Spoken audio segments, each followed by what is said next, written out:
Jackie. Hindi na tayo sa... Ay, kami pala. Sa Fuji.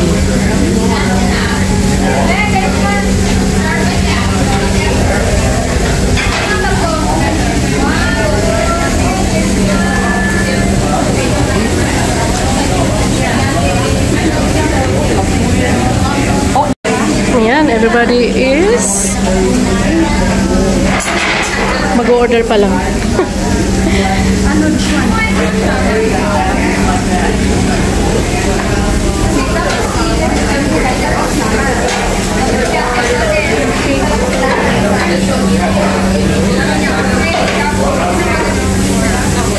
Ayan.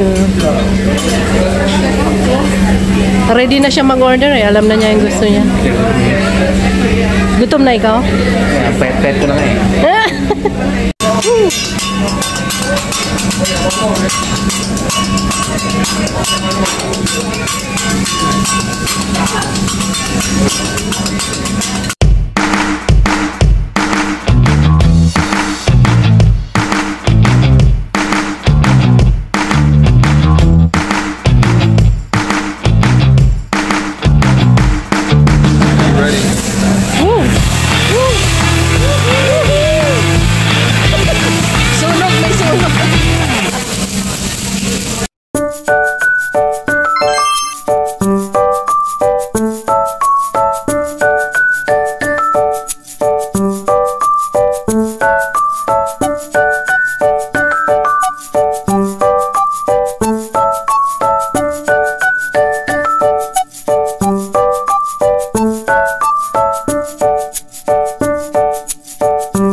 Opening gifts ka na? Opening gifts?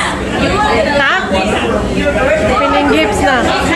It's a good memory, sister. Don't cry. Don't cry, Judy.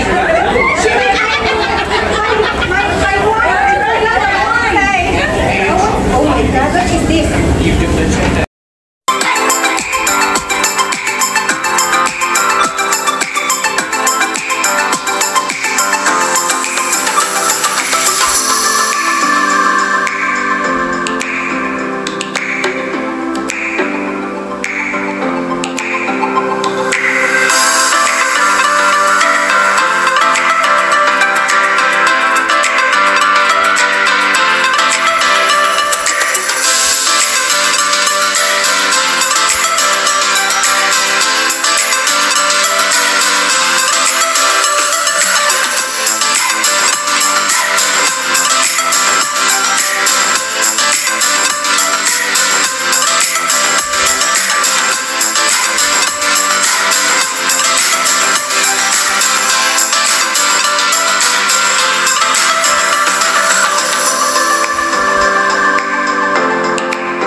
Kay Rick? Yeah. Wow!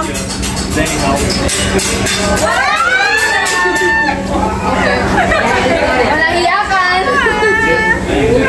Kakanta na siya sa tent. Ay, kakanta na siya. Walang tulugan. So the word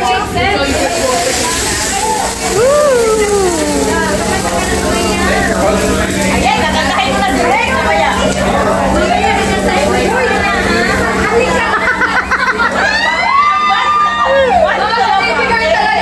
Bago talaga dyan. Hala, magiging tatlo na yung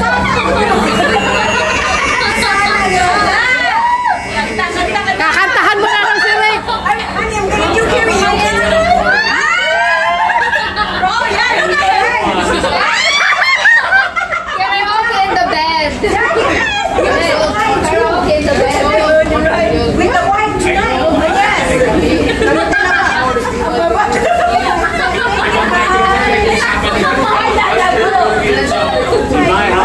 Karaoke in the bed.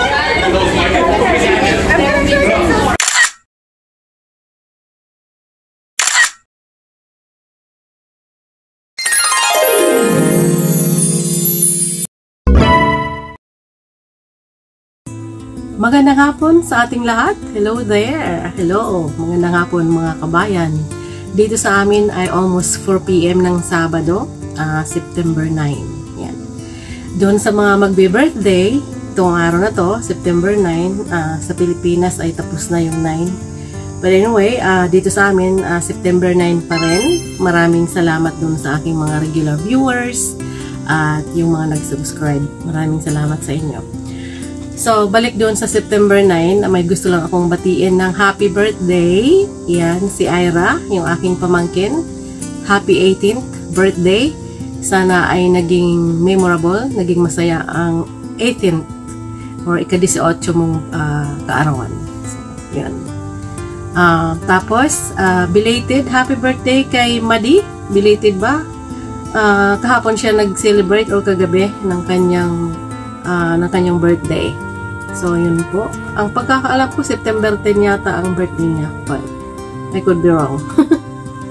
Kailangan tingnan ko yung aking, yung aking listahan.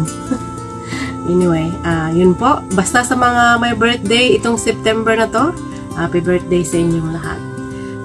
And God bless. So, yun po. Itong aking, ngayon, sasabihin sa inyo ay hindi naman importante, actually.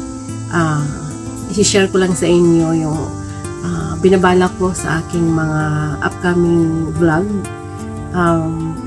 Iibahin ko yung style ko. Tingnan natin kung makaka-attract tayo ng more viewers at subscribers. At kung pwede sana, mag-comment kayo down below kung ano sa tingin nyo. Bad idea or okay or maganda na idea itong binabala ko. So, ang aking vlog ay magiging iba ang style niya. Instead na yung parang yung kinakausap ko kayo ng diretso sa camera ay magiging iba. Ay magiging na lang siya. Kung ano yung subject ko sa aking video, yun na lang kukuhaan ko without me talking. Ganon. Yung hindi na ako magsasalita. Pero maririnig nyo pa rin yung mga kung ano man, kung may mga conversation na mangyayari or kung ano man, kung hayop man or yung mga kukuhaan ko, maririnig nyo pa rin yun. Siyempre, yung mga tunog nila, yung mga boses nila. But, hindi na ako magsasalita ng ganito na diretsuhin kayong kausapin sa camera. Lalagyan ko na lang ng, in English, yung subtitle, yung ganun. So, tingnan natin kung anong mangyayari. Susubukan ko sa mga ilang vlogs ko after this one. So, yun po. What do you think, mga kabayan? Comment down below kung sa tingin nyo ay magiging okay siya. So, yun lamang po. Maraming salamat. I guess, see me sa next upload. Thank you po.